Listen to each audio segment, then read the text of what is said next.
Kung magbabala ka mag long ride classmate, just make sure na nasa maayos ang kondisyon ng iyong motorsiklo. Yes classmate, mas maganda kasi na nakasa kondisyon ang iyong motorsiklo tulad ng sa akin classmate. Sinigurado ko bago ko pumunta ng Mindoro ay nasa kondisyon yung aking motorsiklo. Mahirap kasi magkaroon ng aberya tulad na lang na nangyari kay The Modifier. Nasiraan kasi siya nung nagpunta kami ng Mindoro Loop. Tumamula ng pag-asa pre.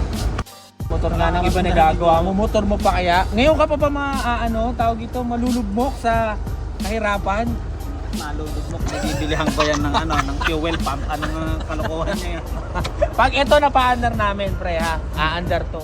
Yes, nagbibiro lang ako classmate ha, pero nangyari talaga yan. Kaya mas maganda na nasa kondisyon ng ating PCX kapag tayo ay babiyahe. Kaya kayo dyan, kung ayaw nyo masira ang biyahe ninyo ng mga tropa mo, kailangan mong maging kondisyon ng iyong motorsiklo. Para kahit kurbada o diretsuhan, ay kayang-kayang tumakbo ng iyong motorsiklo, especially kung maglulup kayo tulad ng Mindoro. At kahit mag-angkas ka pa tulad ng partner mo o mga tropa mo, ay hindi ka magkakaroon ng problema. Yes! Kahit may kasama ka, magiging maayos yung takbo ng motorsiklo mo. Dahil sa haba ng biyahe na gagawin ninyo, tulad namin, na minsan ay 4 na oras ang tinatakbo namin, balikan, kayang-kaya namin yung classmate. At tiwala tayo dun sa mga malalayong biniyahe natin dahil nakapanggilid tayo ng HIRC. Biruin mo, may mga bundok kami pinaanan doon na halos matarik, pero kinaya niya dahil nasa kondisyon yung motorsiklo natin at meron tayong panggilid na kayang bumuhat ng halos 2 at may box pa. Yes! At huwag mo kakalimutan classmate, kapag ikaw ay bumiyahe ng malayo, yung tinatawag na magpa-maintenance check. Mas maganda kasi na mache-check mo yung motorsiklo mo kapag tapos ng iyong biyahe. Number 1, yung oil. Pangalawa, yung panggilid mo. Ang scooter kasi, nagkakaroon to ng tinatawag na dumi o magka-problema kapag hindi mo to na-maintain. Kung nakapag long ride ka ng maganda, deserve naman ng motorsiklo mo na i-check up to. At tulad dun sa akin classmate, binuksan ko yung aking panggilid at chinek up ko yung HIRC na panggilid at yun, wala siya naging problema. Kaya kung ikaw classmate, gusto mong mag long ride o mag long trip na may power at kaya yung kurbada at mga rektahan na kahit may angkas ka o kahit may box ka, try mo mag-HIRC panggilid para makasabay ka sa mga tropa mo na babiyahe para hindi ka maiwanan.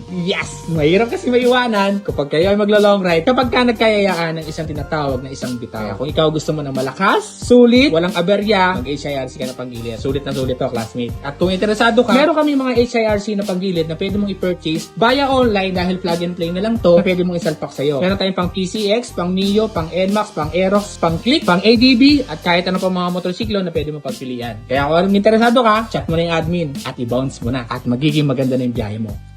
At kung interesado ka classmate, punta ka lang sa comment section, nandun na yung link para maka-order ka na. At dun sa mga gusto magnegosyo, chat nyo lang to para makapag-order na kayo at makapag-umpisa na kayo ng negosyo o tinda sa mga bawat tindahan ninyo. Salamat!